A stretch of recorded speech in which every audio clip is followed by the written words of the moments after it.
Stray review, bucket hats, puffer jackets, and a brilliant cat. My cat is a rescue cat, and he has no teeth. If my cat was the hero of Stray, everything would remain exactly as it was, because he likes to sleep upside down with his tongue hanging out for most of the day. Stray is at its best when you are being a cat, and except for the feline's obvious intelligence, that's you, darling player, this is the most cat there has ever been in a video game. We should begin with our hero, the tabby cat. The animations are perfect. From scratching the carpets of every house you walk into to crawling up for a snooze on the chest of a sleeping robot, the cat is a cat is a cat.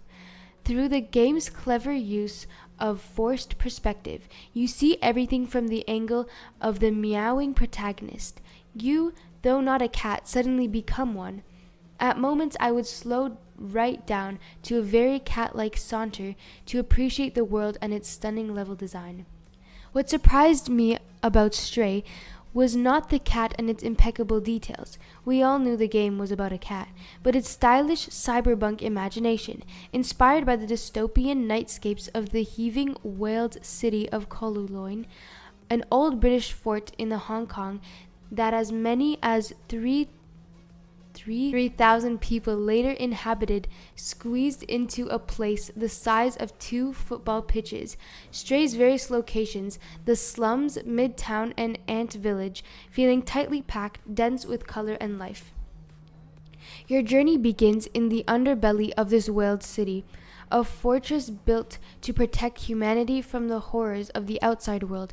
Its inhabitants are now a group of scientist robots called companions who have spent so long in walled confinement that they have created their own language, their own music, and their own culture, all borrowed from remnants of the human world that existed before them.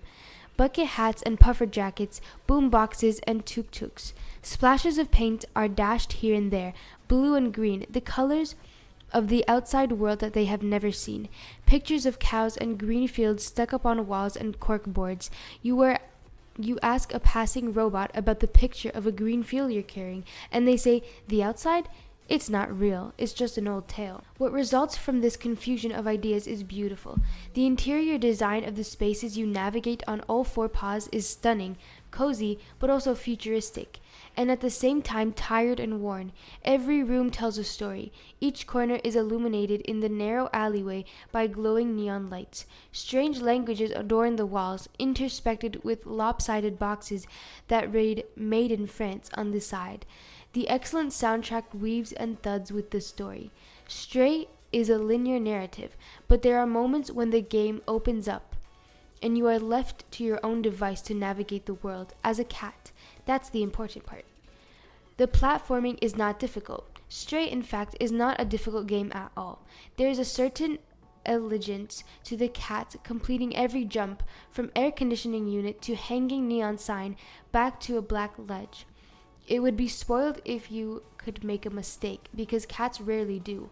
Although all you need to do is press a single button, the smooth animation and intricacy at some points of your cat parkour still make the platforming a pleasure.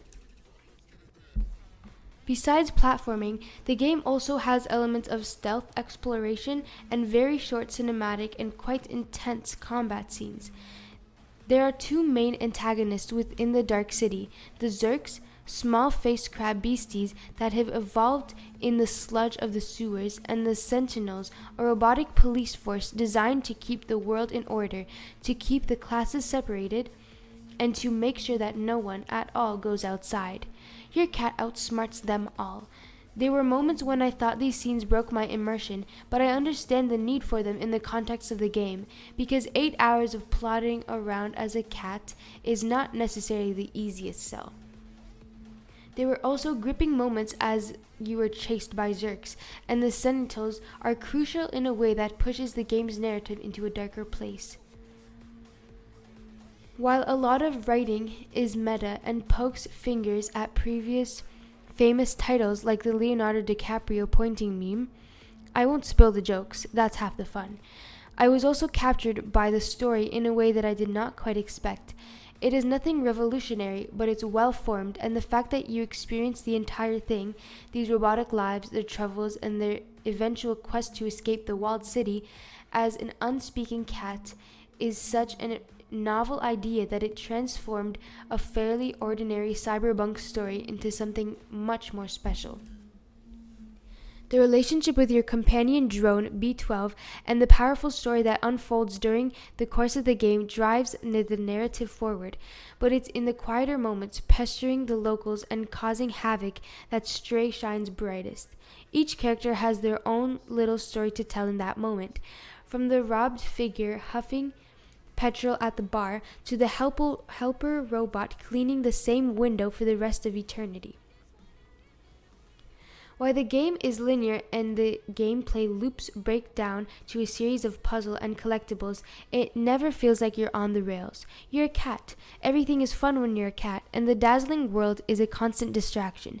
I finished the game on my first run in 6 hours. I didn't collect every collectible, but quite a lot of them. I already am on my next run and now taking it much, much slower.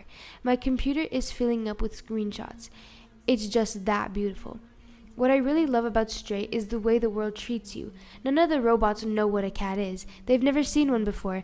You trip them up in the street, ruin their board games, and rub against their legs, but for the most part, they forget you're even there at all. Yours is a largely thankless task. But what do you care? You're a cat.